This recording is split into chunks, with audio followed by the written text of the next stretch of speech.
ওই আকীদা টোয়াইয়েন না, আখিরাত টোকান, আখিরাত টোকান। কেটা সহি আকীদার, কেটা বাতিল আকীদা, আমার থেকে দেখেন, আমার থেকে শিখে নিয়েন।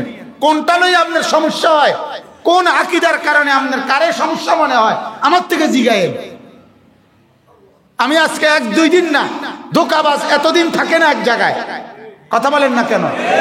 ধোঁকাবাজ কি থাকে না, এতদিন থাকে না।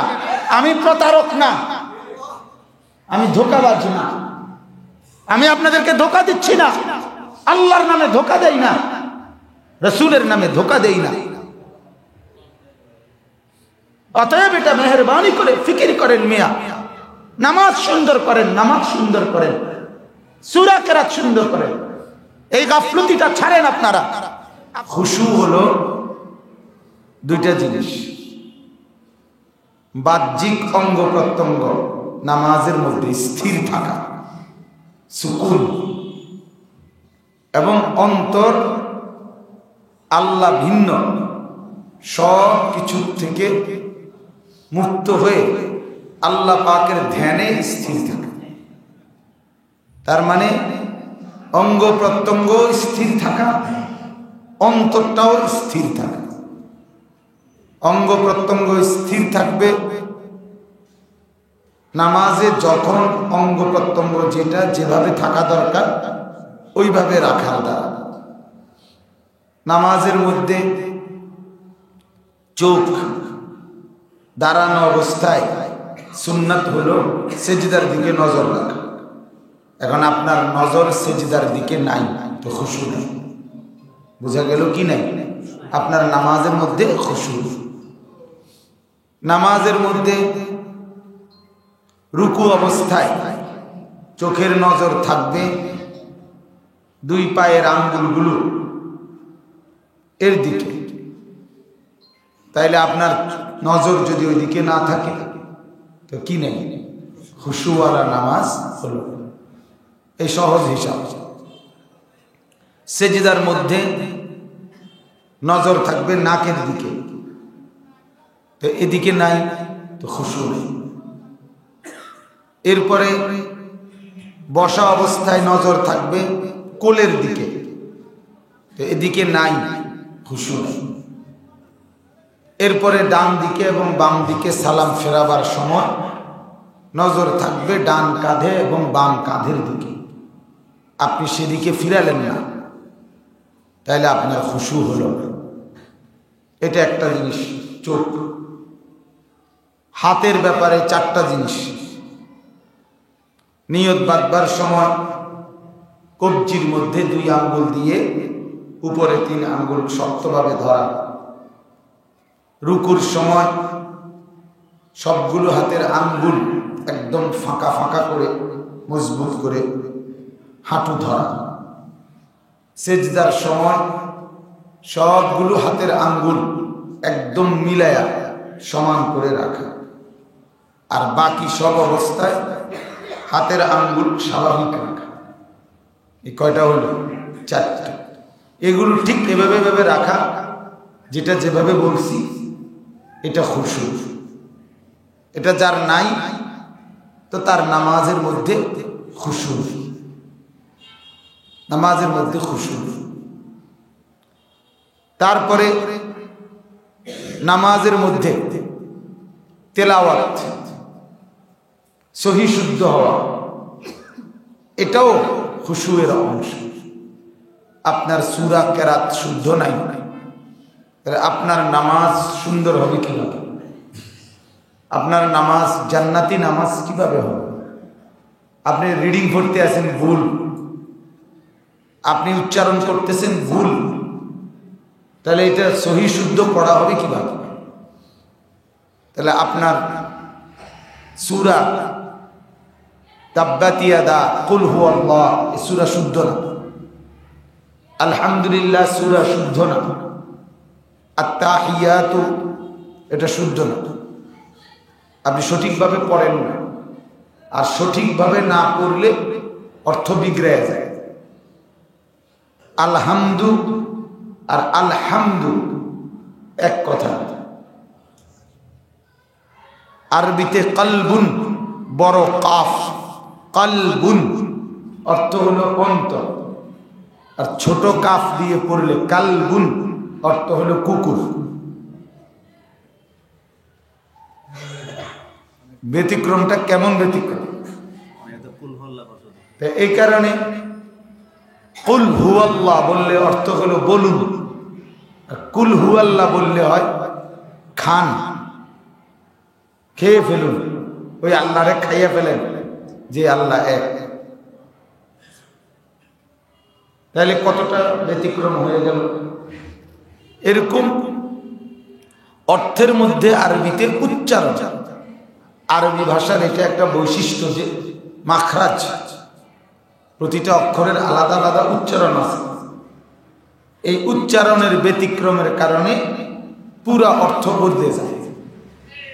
আর অর্থ যদি বদলে যায় তো এমন শব্দ যদি উচ্চারণ হয় যার দ্বারা অর্থ একদম বিগড়ে গেছে, তো অনেক সময় কুফরি হওয়ার সম্ভাবনা থাকে। এজন্য সূরা কেরাত শুদ্ধ করা, কমপক্ষে নামাজ সহি শুদ্ধ হইতে যে দূর লাগে 4টা সূরা আর একটা সূরা ফাতিহা, এই 5টা সূরা সুবহানাকাল্লাহুম্মা ওয়া বিহামদিকা, এই সানাইটা, এরপরে রুকুর তাসবিহ, সিজদার তাসবিহ, সুবহানা রাব্বিয়াল আযীম, সুবহান রাব্বিয়াল আযীম, সুবহান রাব্বিয়াল আযীম, এটা কিচ্ছু বেহুদা জিনিস, এটা কোনো তাসবিহ আদায় হয় না। নামাজ এর এই তাসবিহটা সুবহান রাব্বিয়াল আ'লা, এটা আত-তাহিয়াতু আল্লাহুম্মা সাল্লি আলা মুহাম্মদ, আর দোয়ায়ে মাসুরা আল্লাহুম্মা ইন্নী যালামতু নাফসি যুলমান কাসীরা, আরেকটা হলো দোয়ায়ে কুনুত আল্লাহুম্মা ইন্না নাস্তাঈনুকা ওয়া নাস্তাগফিরুকা, বিতরের নামাজে যেটা, এই তো শেষ। আর 4টা সূরা, সাথে সূরা ফাতিহা, রুকুর তাসবিহ, সিজদার তাসবিহ, আর বৈঠকে বসে আত-তাহিয়াতু, দুরূদ শরীফ, দোয়ায়ে মাসুরা, বিতরের নামাজের জন্য দোয়ায়ে কুনুত, এই মাত্র 8-10টা জিনিস। কি পরিমাণ দুর্ভাগ্য ওই মুসলমান 60 বছরে, 50 বছরে, 40 বছরে একটা সুস্থ সবল মুসলমান এই কদ্দুর জিনিস পারে না। আশ্চর্য, অবাক করা ব্যাপার এটা। এই লোকটা একবারে অনুভূতি লেস, বিবেকহীন, একদম বিবেকহীন, তার ভিতরে মনুষ্যত্ব, বিবেক নাই। যেটা কি রে বাপ, আমি আজকে এত বছর নামাজ পড়ি, আমার এই কদ্দুর জিনিস শুদ্ধ করতে 9 মাস 6 মাস লাগে না, কিন্তু এদ্দুর সময় হাজারো লাখ লাখ স্কুলের ছেলেদের নামাজে কিচ্ছু পারে, কলেজ পড়ুয়া ছেলে পারে না, ডাক্তার, ইঞ্জিনিয়ার, বড় অফিসার, ওদের নামে আর কিতা পরে হেঁটে কোথায়, কেউ তো শুনায় না জীবনে, জীবনে কোনোদিন কাউরে শুনাইছে কিনা এর সন্দেহ আছে। কাউরে শুনাইলে তো প্রেস্টিজ ইস্যু, প্রেস্টিজে লাগবে এটা।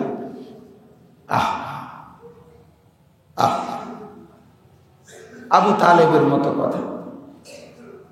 আবু তালেব নবীজির চাচা, মৃত্যুর সময় আল্লাহর নবী ওনাকে খুব অনুরোধ করছিলেন, চাচা কালেমা পড়েন। আবু তালেব বলছে, না, আমি বংশের মুখে চুনকালি মারতে পারবো, সমাজের মানুষ, বংশের মানুষ। মৃত্যুর সময় আবু তালেব তার ভাতিজার কাছে মাথা নোয়াইয়া ফেলছে, এটা কয় বলে লজ্জা দিবে আমার, আমি এই লজ্জা পাইতে পারবো না। তো কিতাবে আছে আল্লাহ রাসূল সাল্লাল্লাহু আলাইহি সাল্লাম তখন বলছিলেন, চাচা কালেমা যদি না পড়েন আপনি তো মরলে হাসরে জাহান্নামে যেতে হবে, আগুনে পুড়তে হবে, এই তখন কিতাবে আছে আবু তালেব বলছে আন-নারু খায়রুম মিনাল আর। আফসোস, বলছিল ভাতিজা মানুষের কাছে লজ্জা পাওয়ার চাইতে জাহান্নামের আগুনে পোড়া অনেক ভালো।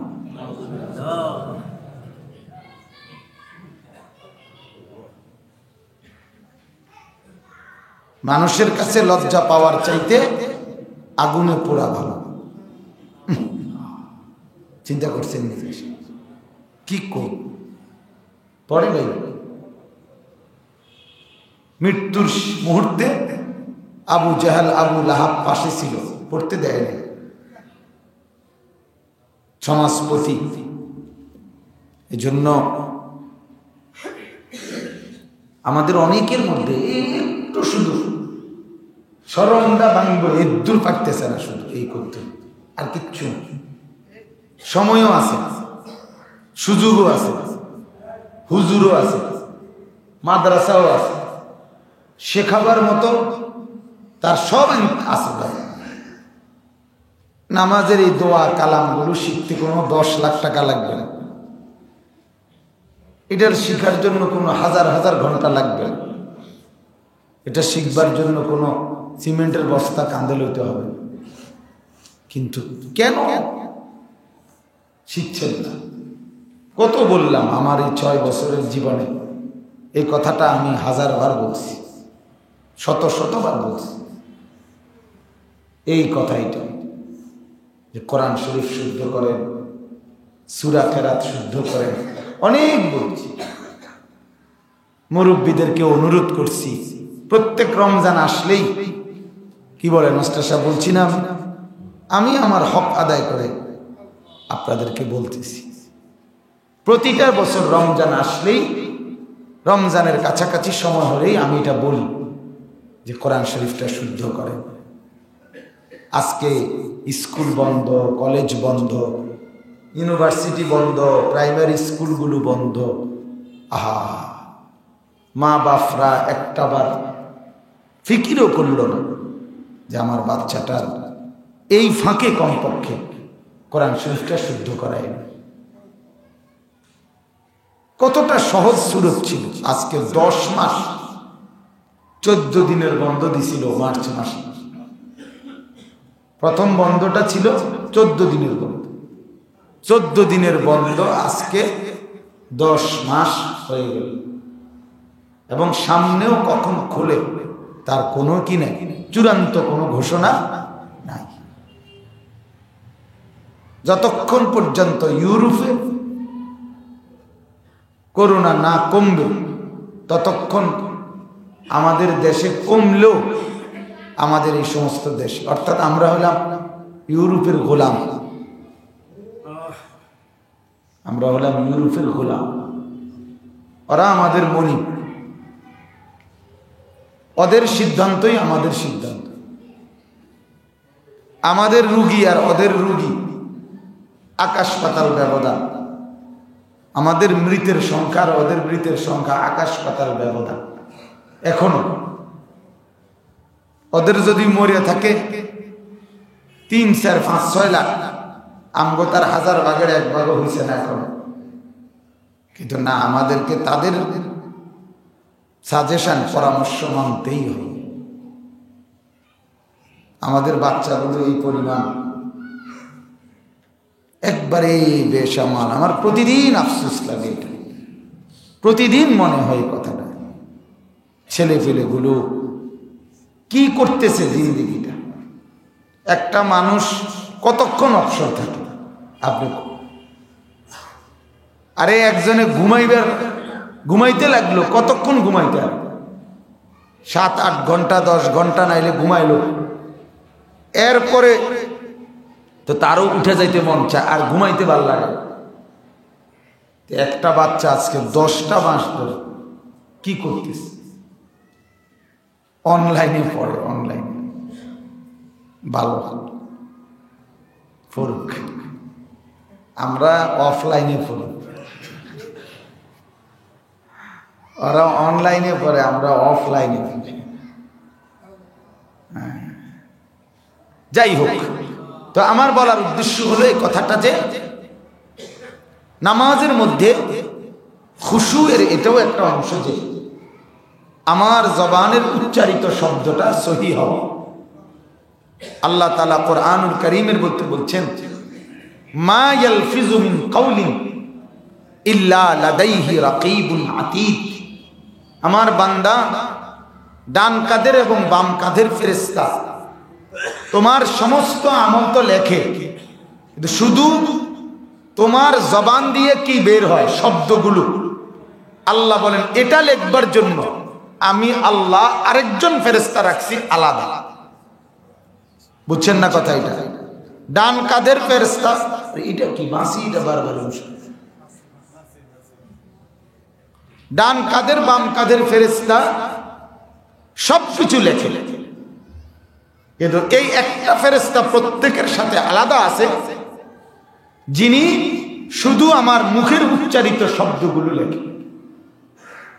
মা এই যে গালি দিলাম, হাসলাম, শব্দ করলাম, আওয়াজ করলাম, যাই বললাম, তাইলে আপনি বলেন আপনার এই মুখের উচ্চারিত সূরা কেরাত গুলো আস্তে আস্তে যদি পড়েন, ইমাম সাহেব না শুনে নাই, আমিও না শুনলাম না, সাথের কেউ শুনলো না, ফেরেশতা শুনে কিনা?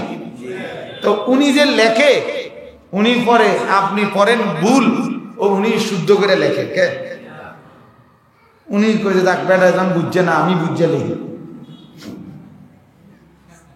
হ্যাঁ, হে বেটাই যখন ছোট কাপ দিয়ে কইছে, আমি বড় কাপ দিয়ে লিখি। এই ফেরেশতার এই ক্ষমতা আছে যে যেটা বলছে এর ব্যতিক্রম লেখা।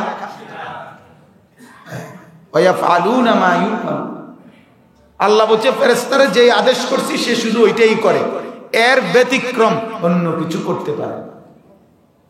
যেই ফেরেশতারে আল্লাহ বলছে সুবহানাল্লাহ পড়ো, উনি আর কোনোদিন আলহামদুলিল্লাহ পড়েন? হ্যাঁ, উনি শুধু সুবহানাল্লাহই পড়ে। যাকে যেটা হুকুম করছে তার এক জাররা ব্যতিক্রম ফেরেশতা করতে পারে না, পারেই না, সিস্টেমে নাই। এটা সিস্টেমে নাই, এটা রোবটের মতো, এটা অটো সুইচের মতো। আমি সুইচ দিলে ফ্যান ঘুরে, ফ্যানের নিজস্ব অথরিটি নাই এ কথা বলার যে আমি ঘুরব না। তাইলে আমার বলার উদ্দেশ্য হলো সূরা কেরাতগুলো শুদ্ধ করা, এটাও আমার নামাজ সুন্দর হওয়া, খুশুওয়ালা নামাজের অংশ। তাইলে বুঝাইলাম বাহ্যিকভাবে নামাজের মধ্যে যা করা নিষেধ, যেমন নজর এদিক সেদিক করা নিষেধ, হাতের আঙ্গুল এদিক সেদিক করা নিষেধ। তারপরে একই কাজ নামাজের মধ্যে মনে করেন এমন কাজ করলো কেউ, যার দ্বারা বাহিরে কেউ দেখলে বুঝে যে সেই লোকটা নামাজে নাই। নামাজে অবস্থা একজনে মনে করে লুঙ্গি খুললা আবার ভালো করে ফিরল, এতে কি বোঝা গেল? উনি নামাজে আছে। এইটা নামাজের জন্য আমলে কাসির, এটা খুশুয়ের খেলাফ। নামাজ অবস্থায় অনর্থক কোনো কারণ ছাড়াই আপনি এই হাতে নিয়ত বাঁধা, এই হাতে দাঁড়িয়ে এরকম করতেছেন, এটা খুশুয়ের খেলাফ। নামাজ অবস্থায় নিজের জামা কলার এগুলারে নাড়ানো, এরকম করা, এ হুদয় লড়াছাড়া করা, এগুলো কি খুশুয়ের খেলাফ। নামাজ অবস্থায় রুকুর থেকে দাঁড়িয়ে কিংবা সেজদার থেকে দাঁড়ায়া, অনেক মানুষ আছে আবার জামা শার্ট এটার আবার টানে ঠিক করে, এটার আবার পজিশন বানায়, এরপরে আবার রুক সেজদার যায়। কথা বুঝেন নাই? এটা কি খুশুয়ের খেলাফ। এই নামাজ খুশুওয়ালা নামাজ না। আপনার শার্ট পাঞ্জাবি জামা এটা প্রথম যে রুম আসিল এই রুমে, এটা একটু ফর, এটা কি ভিডিও করতেছে নাকি ফেরেশতা যে আপনি একবার এরুম করেন কা? তাইলে নামাজ অবস্থায় এরকম গেঞ্জি টান দেওয়া, শার্ট আবার টান দেওয়া, জামা টান দেওয়া, এটা খুশুয়ের খেলাফ। নামাজ অবস্থায় লুঙ্গি স্বাভাবিকভাবে সেজদায় যাইতে হবে। রুকুর থেকে দাঁড়াইয়া লুঙ্গিরে একবারে টাইনা গুছাইয়া একবার হেদিকে নিয়ে তারপরে আপনি কি গেলেন সেজদায় গেলেন, এটাও খুশুর খেলাফ, এটাও করা যাবে না। তাইলে বোঝা গেল আপনি অনর্থক অঙ্গ প্রত্যঙ্গকে নাড়াচড়া করা যাবে না। শতভাগ খুশু যার নামাজের মধ্যে হয়, যার নামাজ যত খুশুওয়ালা হয় তার সবচেয়ে বড় ফায়দা কি? প্রথম ফায়দা হলো, উপকার হলো, কারণ নামাজ যদি খুশুওয়ালা হয় তার আখলাক তাওয়াজুওয়ালা হয়। যার নামাজ খুশুওয়ালা তার আখলাক তাওয়াজুওয়ালা। তাওয়াজু কি? তাওয়াজু হলো সে বিনয়ী, নম্র, ভদ্র। যার নামাজ যত খুশুওয়ালা তার আখলাক তত কি? তাওয়াজুওয়ালা। এই জন্য খুশু এবং তাওয়াজু কাছাকাছি শব্দ। খুশু মানেও নম্রতা, তাওয়াজু মানেও নম্রতা। নামাজের মধ্যেটারে বলে খুশু, আর বাইরে সর্বক্ষণ যেটা আছে এটারে বলে কি? তাওয়াজু। যে সবসময় নজর নামায় রাখে সে মুতাওয়াজি, বিনয়ী, সে অনর্থক হাত পাও নাড়ে না, অনর্থক অঙ্গ প্রত্যঙ্গ নড়াচড়া করে না। তাহলে এই জন্য খুশুয়ের লাভ হলো নামাজ যদি কারো সুন্দর হয় তার আখলাকও কি হয়? তাওয়াজুওয়ালা, বিনয়ী আখলাক। যার নামাজ যত সুন্দর খুশুওয়ালা তার আখলাক তত খুশুওয়ালা, তাওয়াজুওয়ালা। অতএব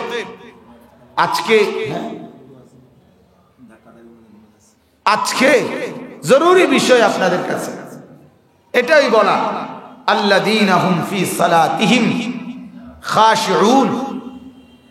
নাম এরকম ভাবে বসা, যেইভাবে বসে এমন ভাবে ঘুমাইলেন যে কেউ যদি সরে যায় বা হেলান ছুটে যায় আপনি পড়ে যাবেন, এইভাবে হইলে অজু ভাঙ্গা যায়। আর যেহেতু পর্যাপ্ত ট্যাপ আছে অজু করে নিলেই ভালো, কি বলেন? আচ্ছা জি চলেন। তো এই জন্য খুশুওয়ালা নামাজ জরুরি। তাহলে আমি আপনাদের কাছে আজকে এটা শেষ করে দিতে চাই, এই আয়াতটা। অর্থাৎ বুঝাইতে চাইলাম বাহ্যিক অঙ্গ প্রত্যঙ্গ স্থির থাকা মানে অনর্থক কোনো মাকরুহাত, বেহুদা কাজ থেকে অঙ্গ প্রত্যঙ্গকে বিরত রাখা, আর যেখানে যেভাবে নজর রাখার, হাত রাখার, শরীর দাঁড় করানোর, এটা এভাবে রাখা। নামাজের মধ্যে আরো একটা জরুরি, যেমন আপনি নিয়ত বাঁধতে গিয়ে এইভাবে করা, এটা তাওয়াজু না, এটা খুশু না, এটা হলো আপনার সম্পূর্ণভাবে খেলাফে সুন্নাত। বুক একদম সোজা কিবলামুখী থাকবে, সিনা, চেহারা, নাক, চোখ, মুখ সবটা কিবলামুখী হইতে হবে। এমনি ঝুঁকা যাবে না, এমনি অনর্থক কি করা যাবে। কারো যদি ঘাড়ে সমস্যা হয়, বয়স্ক, ঠিক আছে, সেটা তো তার ওজন, কিন্তু এমনিতে স্বাভাবিক কেউ ইচ্ছা করে কি করা যাবে না, ঝুঁকা যাবে না। এটাও কি খুশুয়ের খেলাফ। তাহলে আমার কথা হলো খুশু মানে হলো, আল্লাহ বলছেন যার নামাজ খুশুওয়ালা সে জান্নাতি মুমিন, সে জান্নাতুল ফিরদাউসের মালিক। অতএব খুশুওয়ালা ওই নামাজ, যেই নামাজ বাহ্যিক অঙ্গ প্রত্যঙ্গ সবটা শতভাগ রাসূলুল্লাহ সাল্লাল্লাহু আলাইহি সাল্লামের সুন্নাত সম্মত অবস্থায় থাকে এবং রাসূলুল্লাহ সাল্লাল্লাহু আলাইহি সাল্লামের হাদিসের আলোকে যেগুলোকে মাকরুহ বলা হয়েছে, নিষেধ বলা হয়েছে, এটার থেকে বিরত থাকে। আর অন্তরের মধ্যে খুশু হলো গায়রুল্লাহকে অন্তর থেকে সরায় দাও, আল্লাহ ভিন্ন বাকি জিনিসকে অন্তর থেকে সরায় দাও। অন্তরের মধ্যে তিনটা জিনিস রাখা: এক, আল্লাহ পাকের মহব্বত; দুই, আল্লাহ তাআলার রহমত তথা জান্নাতের আশা; তিন, আল্লাহ তাআলার আযাব তথা জাহান্নামের ভয়। এই তিনটা খেয়াল করা। কেন নামাজ পড়তেছি? আল্লাহর মহব্বতে পড়তেছি। কেন নামাজ পড়তেছি? জান্নাতের আশায় পড়তেছি। কেন নামাজ পড়তেছি? জাহান্নামের ভয়ে পড়তেছি। কথা বুঝছেন কিনা বলেন? এই তিন জিনিস অন্তরের মধ্যে ঠিক ঠিক করে রাখা। এখন এটা ছুটে যায়, যতবারই ছুটে যায় আপনি ততবারই আনবার চেষ্টা করতে হবে। 1000 বার ছুটে যাক, 1000 বার ছুটে যাক, 1,00,000 বার ভেঙে যাক, আপনি আবার টেনে আনতে হবে। মনের মধ্যে আবার এক কথা মনে হবে, বাড়ির কথা, ঘরের কথা, বিবির কথা, সন্তানের কথা, দোকানের কথা, চাকরির কথা, ব্যবসার কথা, পেরেশানির কথা, অনেক গুনাহের কথা, অনেক খারাপ কথা, অশ্লীল কথা, বাজে কথাও নামাজের মধ্যে কি হয়? মনে হয়, হবে, হইতেই পারে।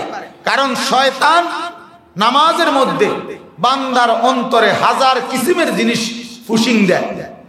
নফস হাজারো কিসিমের গুনাহ তার ভিতরে তৈরি করতে চেষ্টা করে, কিন্তু যে সচেতন, যে নামাজ পড়তেছে খেয়াল করে, তার নামাজ এসে বারবার এটাকে তাড়ায়। এই যে আমার মুখে এখন বারবার মাসি এসে বসতেছিল, তো আমি বুঝি বলছি বইয়া থাক, কথা বলেন না কেন? আমি বারবারই কি করলাম? নারায়, ওই বারবার আসে, আমি বারবারই সরাইলাম। তাহলে এটা আমাকে বিরক্ত দিচ্ছে, এজন্য আমি বারবার কি করলাম? সরাইলাম। তাহলে আমার দিলের মধ্যেও শয়তান বারবার ওয়াসওয়াসা দিবে, নফস বারবার ওয়াসওয়াসা দিবে, আমারও বারবার সরাইতে হবে। বলে কয়বার সরাইতাম? 1000 বার সরাইবেন, 1,00,000 বার সরাইবেন, অসুবিধা। এজন্য অন্তরকে আল্লাহ ভিন্ন অন্য কোন খেয়াল থেকে সরায় দেওয়া, আল্লাহর মহব্বত আর জান্নাত এর আশা আর জাহান্নামের ভয়ে দিল জাগা দেওয়া, এটা হলো অন্তরের খুশু। আর বাহ্যিক অঙ্গ প্রত্যঙ্গকে সমস্ত রকমের মাকরুহ নিষিদ্ধ বিষয় থেকে পরিত্যাগ করে এবং যেখানে যে অবস্থায় অঙ্গ প্রত্যঙ্গ রাখার কথা ওইভাবে রেখে নামাজ আদায় করা, এটাকে বলা হয় খুশুওয়ালা নামাজ। কি নামাজ? এবার আমার শেষ কথা হইল, কোরআনুল কারীমের মধ্যে আল্লাহ তাআলা বলেন, আমার বান্দা নামাজের মধ্যে এখন তোমাকে আমি বললাম খুশুওয়ালা নামাজ পড়তে, পড়লা না, চোখটা নামাইতে পড়লা না। কথা বলেন, ওইটা দিলেন কেন? মাসির লেগে? না না না, ঠান্ডা লাগবে। তো কথাটা শুনেন, আল্লাহ তাআলা বলেন, বান্দা নামাজের মধ্যে খুশু বানাইতে বলছিলাম, চোখ নামাইতে বলছিলাম, সেজদা দিতে বলছিলাম। আজকে তুমি সুস্থ, সেজদা করার সুযোগ আছে, 5 ওয়াক্ত নামাজ পড়ার সুযোগ আছে। আমার বাপ, শেষ কথা হলো এটা নামাজের গুরুত্বের উপরে।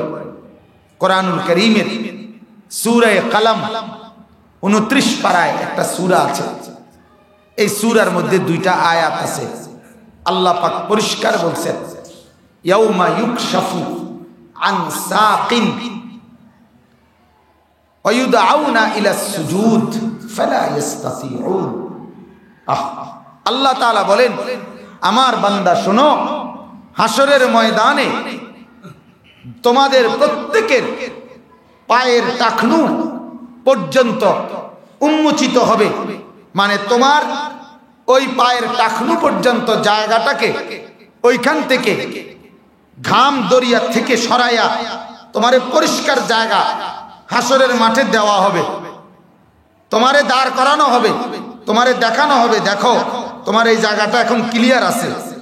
কিন্তু ওয়ায়ুদআউনা ইলা সুজুদ, আল্লাহর পক্ষ থেকে বলা হবে হাসরের ময়দানে, আমার বান্দা সারা জীবনে যতগুলো সেজদা ছুটে গেছিল, যত ওয়াক্ত নামাজ ছাড়ছিলা, যতটি সেজদা ছাড়ছিলা, আজকে এগুলো এখানে দাও দাও। ওয়ায়ুদআউনা ইলা সুজুদ, সেজদা করার জন্য ডাকা হবে, তাকে বলা হবে দে বেটা সেজদাগুলো দে, গুনে গুনে দে, 60 বছরের মোট এতগুলো সেজদা দাও। ফেরেশতা বলবে সেজদাগুলো দাও। আল্লাহ বলেন ফালা ইস্তাতিউন, কিন্তু কোন নাফরমান বেনামাজি হাসরের ময়দানে সেজদা করতে চাইবে তো কোমর আর বাঁকা হবে না। ফালা ইস্তাতিউন, সে পারবে না। এরপরে আল্লাহ বলেন খাশিআতান আবসারুহুম, আজ ঠিকই তোমার এই খাশিআতান খুশু, আজ ঠিকই চোখ নিচের দিকে নুইবে, দৃষ্টি অবনত হবে। আজ আর মাথা আলগি দিয়া, ঘাড় আলগি দিয়া তাকাইতে পারত না। তার হাকুহুম জিল্লা, আর আমি আল্লাহ অপদস্থ করা হবে আমার পক্ষ থেকে তোমাকে। হ্যাঁ, এরপরে আল্লাহ তাআলা বলেন তোমাকে ওয়ায়াউমা ইউদআউনা ইলাস সুজুদ ওয়া হুম সালিমুন, যেদিন তুমি সালেম, সুস্থ ছিলা, সবল ছিলা, সক্ষম ছিলা, সেদিনও তোমাকে বারবার সেজদা করতে ডাকা হয়েছে। আমি আল্লাহ তাআলা তোমারে শুধু কিতাবে লিখে দেই নাই।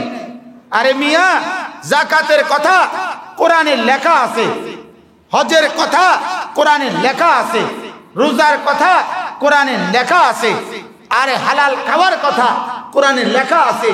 আপনি শুনছেন, প্রতিদিন আপনারে কেউ বলে না, বারবার আপনার কানে শোনায় না, কিন্তু আজান এমন এক পদ্ধতি, নামাজ এইসা এক পদ্ধতি। রব্বুল আলামিন বলে যদি কোনোদিন কোরআন নাও পড়ো, যদি হাদিসও না পড়ো, যদি ওয়াজেও না যাও, যদি হুজুরের বয়ানও না শোনো, আমি রব্বুল আলামিন আমার নামাজ পড়ার জন্য আমার পক্ষ থেকে প্রতিদিন তোমারে ডাকছিলাম। ইয়াউমা ইউদআউনা ইলাস সুজুদ ওয়া হুম সালিমুন, তখন তুমি সক্ষম ছিলা, তখন তুমি সুস্থ ছিলা, তখন তোমার সেই ক্ষমতাটা ছিল। তুমি কোরআন পড়তে পারো না, এই কারণে নামাজ পড়ো না। না বলেন যে হুজুর আমি কোরআন পড়তে পারি না, যার ফলে নামাজের কথা কোরআনে কোথায় কোথায় আমি জানি না, আমি হাদিস পড়তে জানি না, এই কারণে নামাজের কথা কোথায় হয়েছে আমি কইতারি না। আল্লাহ পাকের কাছে কথা বলতে পারবে? রব্বুল আলামিন বলেন ওয়ায়াউমা ইউদআউনা ইলাস সুজুদ। তাইলে আল্লাহ তাআলা বলেন আজ সুস্থ অবস্থায় ডাকা হচ্ছে, কিন্তু কি করলা না? সেজদা করলা। হাসরের ময়দানও আমার পক্ষ থেকে তোমাকে ফেরেশতারা সেজদা করার জন্য ডাক দিবে। আজকে আমি চাইলাম, তুমি দিলা না, সেদিন তুমি চাইবা, আমি দেব। কথা ক্লিয়ার? আজ আমি চাচ্ছি, তুমি দিচ্ছ না, সেদিন তুমি চাইবা, আমি দেব। আমি দেব না, আমি সুদ উঠাবো, আমি আল্লাহ সুদ উঠাবো।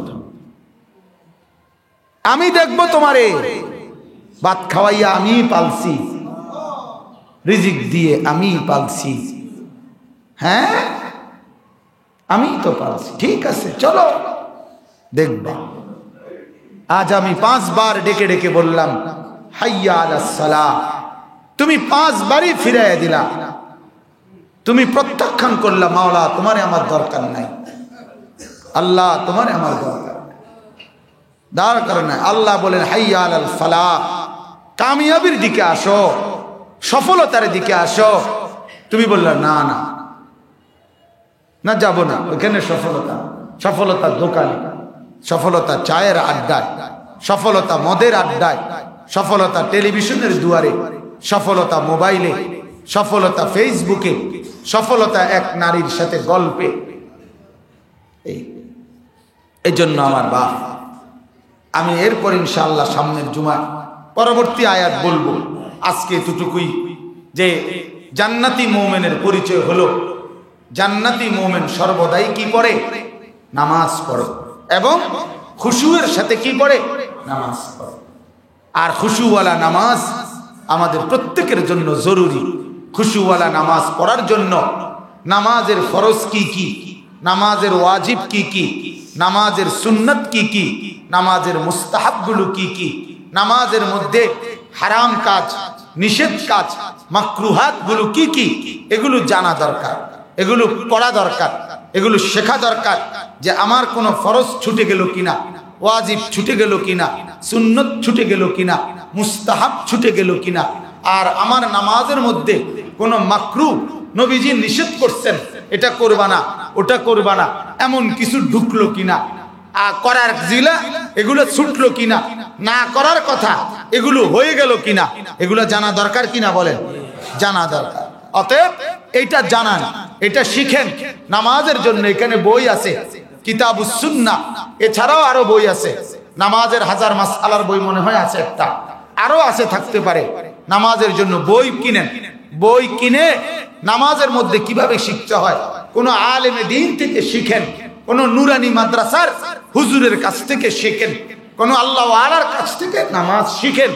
অনুরোধ করছি মুরব্বীরা, আবারও বলছি, আবারও বললাম, এই বছরের শেষ দিক এখন আপনাদেরকে আবার বললাম, মুরব্বীরা নামাজ যারা কষ্ট করে পড়তেছেন তারা নামাজ ঠিক করেন, ঠিক করেন। সূরা কেরাত অশুদ্ধ হইয়া এই কষ্ট করে নামাজ পড়েন, শীতের রাইতে ফজরের নামাজ পড়েন, কিন্তু তাব্বাতিয়াদা ভুল, কুল হু আল্লাহ ভুল, কিন্তু জমা খরচে কিচ্ছু জমা হয় না।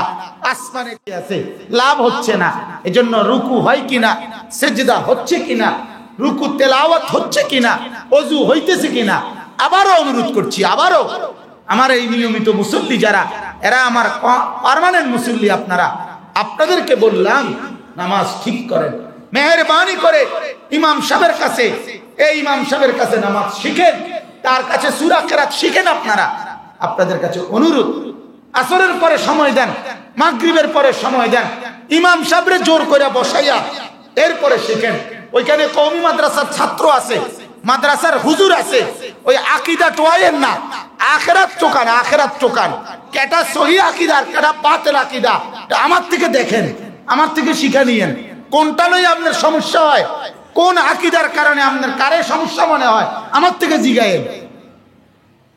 আমি আজকে 1-2 দিন না, ধোঁকাবাজ এতদিন থাকে না এক জায়গায়, কথা বলেন না কেন? ধোঁকাবাজ কি থাকে না? এতদিন থাকে না।